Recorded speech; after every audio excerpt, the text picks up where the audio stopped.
Worse evidence was to come, for they saw left there on the edge of the cliff the most grievous sight, Asher's head.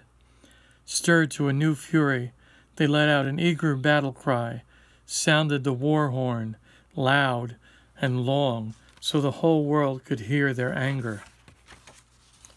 Roused and enraged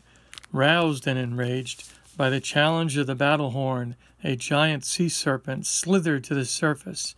They saw now that the lake was teeming with serpents, and with countless strangely writhing water snakes too. This place was truly a home to monsters.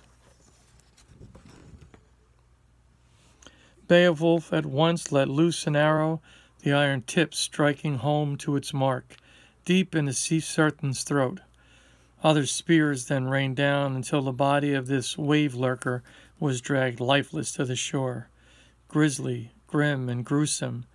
No one word could describe this ghoul of the deep. Everyone there was happy to see that he was dead, I can tell you. But others were there, skulking shadows of the deep, waiting for Beowulf, waiting for their moment to strike. Beowulf now made himself ready for the fight that lay ahead of him, putting on first his heavily mailed shirt, so strong that no enemy could pierce it. On his head he set a splendid silver helmet that would protect him and ward off the worst of blows.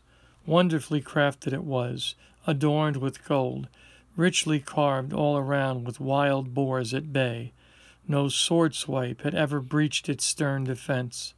Unferth, Hrothgar's herald and counselor, then handed him a hilted sword. Runting, he called it.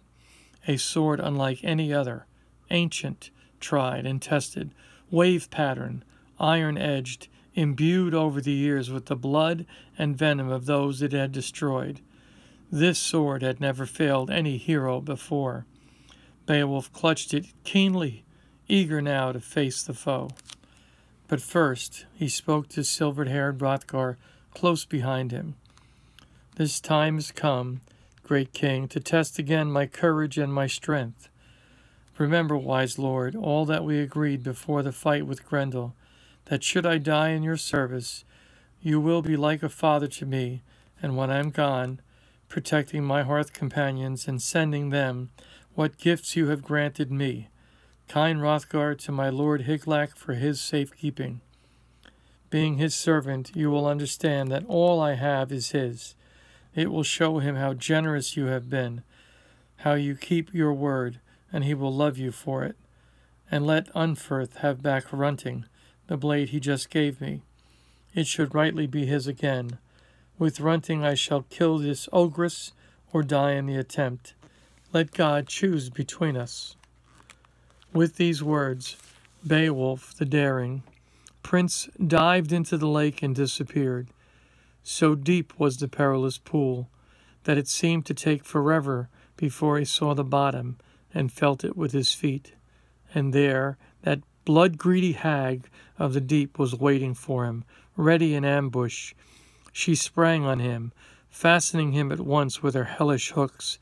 But although he was caught, Beowulf was so far unharmed, for her clenched claws could not pierce his